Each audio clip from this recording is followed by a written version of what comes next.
Que coisa linda é começar a semana depois de um triunfo no Bavi no Campeonato Brasileiro, um muito bom triunfo. A gente vai analisar um pouquinho o jogo, trazer alguns personagens, minha opinião aqui sobre algumas mudanças, sobre o Rogério Ceni. Precisamos falar sobre o fantástico Eric Pulga e outras cositas mais que forem aparecendo por aqui. Já peço para vocês deixarem um like no Claramente Tricolor, quadro no canal que a gente fala do Bahia, sempre uma perspectiva de uma tricolor, de uma torcedora do Bahia. Então, aqui neste quadro, quem vence e quem também eventualmente perde é o Bahia e não o adversário, porque, repito, Claramente Tricolor é uma perspectiva de uma torcedora do Bahia, uma perspectiva do lado tricolor. Combinado? Deixa o like para me ajudar a distribuir esse vídeo para mais tricolores e também quem curte futebol brasileiro e falar um pouquinho do Bahia chegarem por aqui. Estamos com a meta de 50 mil inscritos até a final da Liga dos Campeões, no dia 31 de maio. Então confere se você está inscrito para não perder mais nenhum vídeo por aqui. E nos comentários quero a opinião de vocês de quem foi o melhor jogador do Bavi. Porque eu sei que vai ter gente que vai colocar o Eric Pulga, ele vai ser assunto por aqui, mas sei que vai ter gente que vai colocar também o Acevedo, que também será assunto no vídeo de hoje, e quem sabe até Marcos Felipe, hein?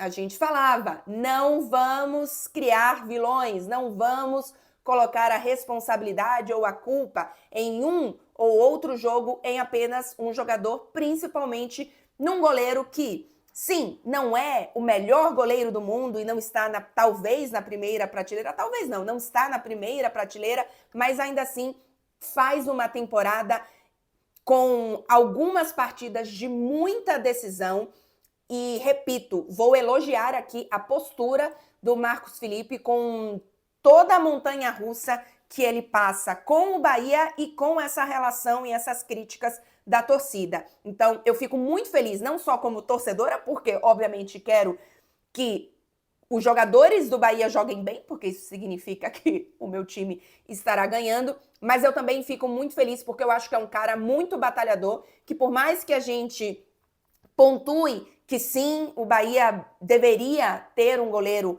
para brigar por competições, por título, para chegar mais fundo em alguns momentos, lá ele, o Marcos Felipe, precisar desse goleiro numa prateleira acima, o Marcos Felipe não é um goleiro ruim e eu tenho falado isso mesmo nos piores momentos, de que em alguns momentos nem tudo vai estar perfeito, mas respeito muito, eu fico muito feliz pelo momento do Marcos Felipe, ou pelo jogo do Marcos Felipe, já que o anterior ele teve uma falha, mas que eu repito, o Bahia como time, né, para mim, jogou mal na partida da Libertadores fora de casa contra o Atlético Nacional. Então, não criei aqui e nem individualizei a derrota do Bahia na Libertadores com o Marcos Felipe. Então, já deixo aqui a observação sobre ele. Comecei falando sobre o Marcos Felipe, então quero a opinião de vocês de quem foi o melhor jogador da partida. O Marcos Felipe fez grandes defesas, pelo menos 2 ou 3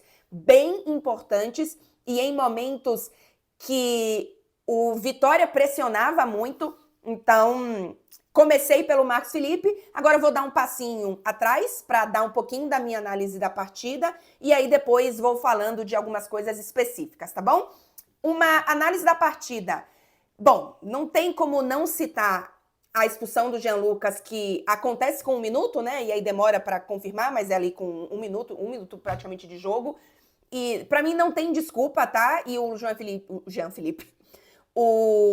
Jean Lucas pediu desculpas, admitiu e não justificou, né, o erro. Foi um erro, é uma agressão. Eu discordo do Rogério quando ele diz que as 2 expulsões para ele eram cartão amarelo, né? Porque depois a do Vitória acontece já no segundo tempo, com também o que seria uma agressão, né? No joelho do Acevedo, acho que é isso.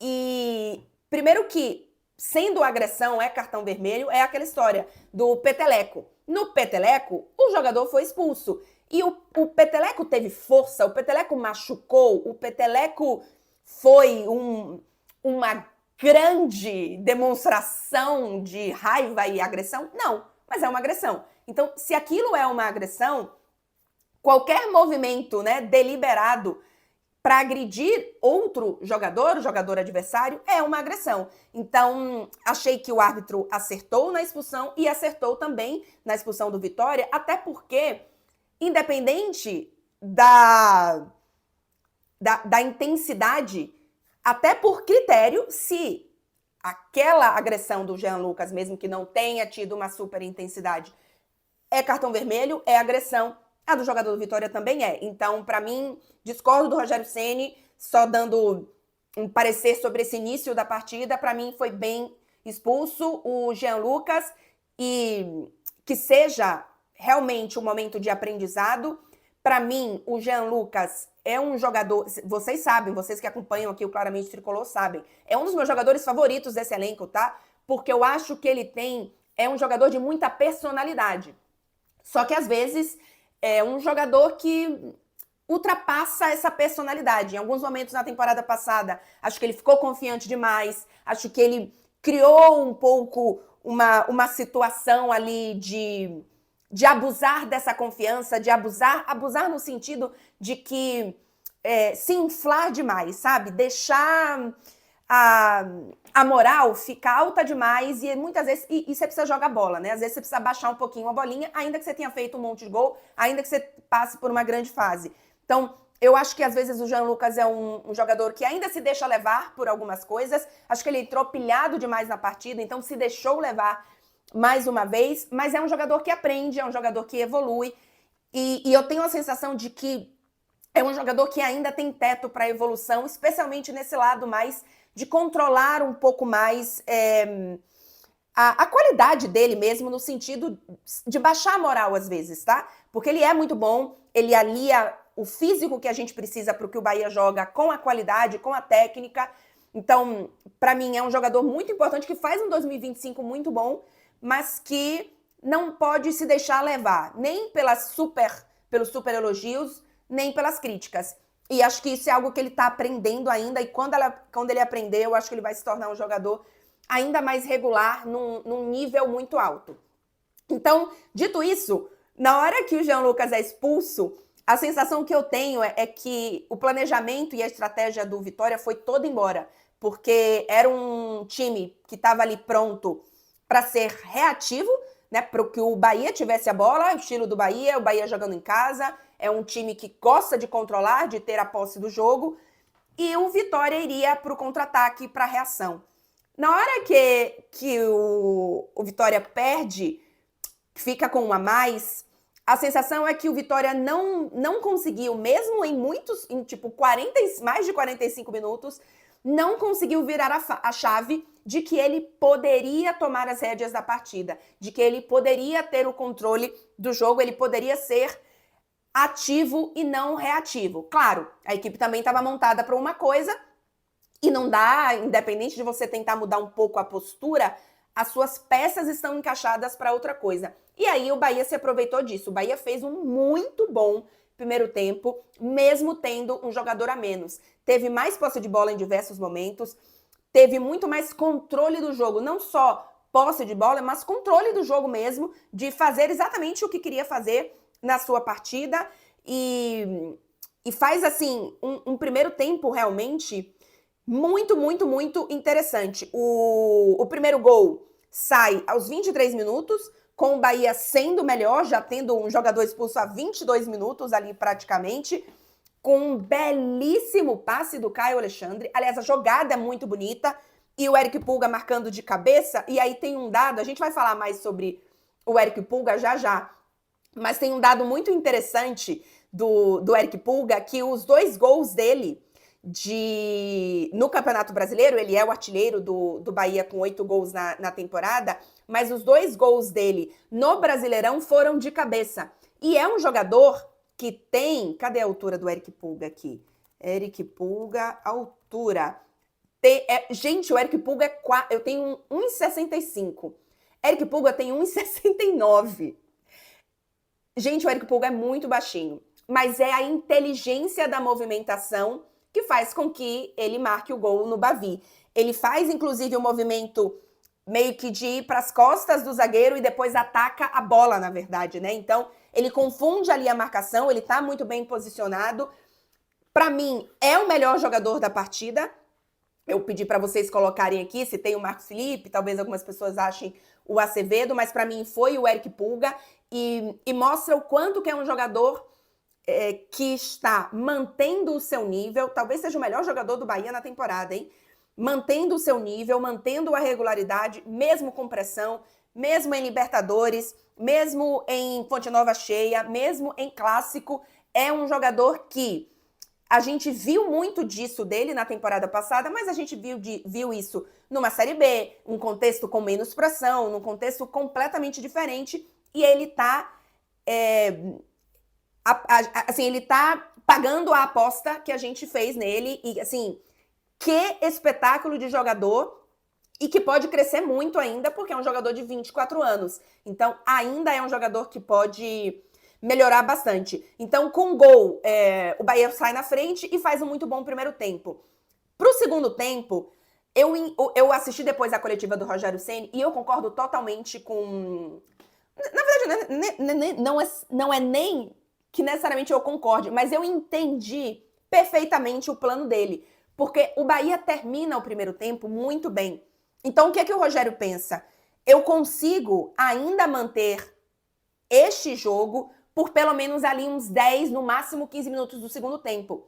Então, eu não vou mexer aqui, apesar de que ele bota o Thiago, inclusive, que é muito boa aposta, tá? Bom, novinho, acho que o Thiago tem 20 anos, enfim, um jogador que vem de base, né? Que vem de um contexto ainda de evolução, mas que faz um papel...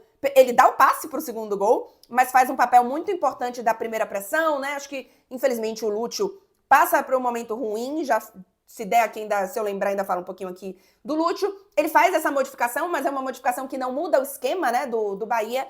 E em relação à postura de jogo, o esquema de jogo, ele não muda nada no meio-campo, ele, enfim, não faz nenhuma mudança, que eu vi algumas pessoas questionando que ele deveria ter feito essa mudança, que só fez a mudança depois do empate do Vitória. A mudança já estava pronta para ser feita, né? A entrada do Acevedo. E tem ali o azar, digamos assim, com 9 minutos, acho que, enfim, 10 minutos, o Vitória faz o gol, sendo que o Acevedo já estava pronto para entrar. E era justamente o plano do Rogério, né? De que com 10, 15 minutos eu não vou mais conseguir fazer aquele primeiro tempo que eu estava fazendo, por conta do cansaço, por conta do esforço físico que os jogadores fizeram. 45 minutos... porque porque o Bahia tinha um jogador a menos, só que já no início do segundo tempo a gente realmente vê que isso não vai funcionar, porque a ideia era, ok, o Rogério fala isso, né? Tive 15 minutos de descanso entre o primeiro tempo e o segundo tempo, meus jogadores vão conseguir voltar para o segundo tempo da mesma forma. Isso não acontece, não dá tempo de fazer a mudança, depois que o Rogério Ceni faz a mudança, o Bahia melhora a sua marcação, melhora a parte física, ainda que o Vitória tenha sido melhor em boa parte do segundo tempo, o Bahia consegue equilibrar um pouco mais, e aí vem o gol do Michel Araújo logo depois de entrar. E a gente tem criticado muito aqui o Michel Araújo e o Nestor, eu tenho visto muitas críticas. Eu gosto mais do Michel Araújo do que do Nestor, tá? Acho que é um jogador que tem mais versatilidade. Acho que ele tem mais, não é nem versatilidade, ele tem mais ferramentas em campo. É um jogador que eu gosto mais do que o Nestor.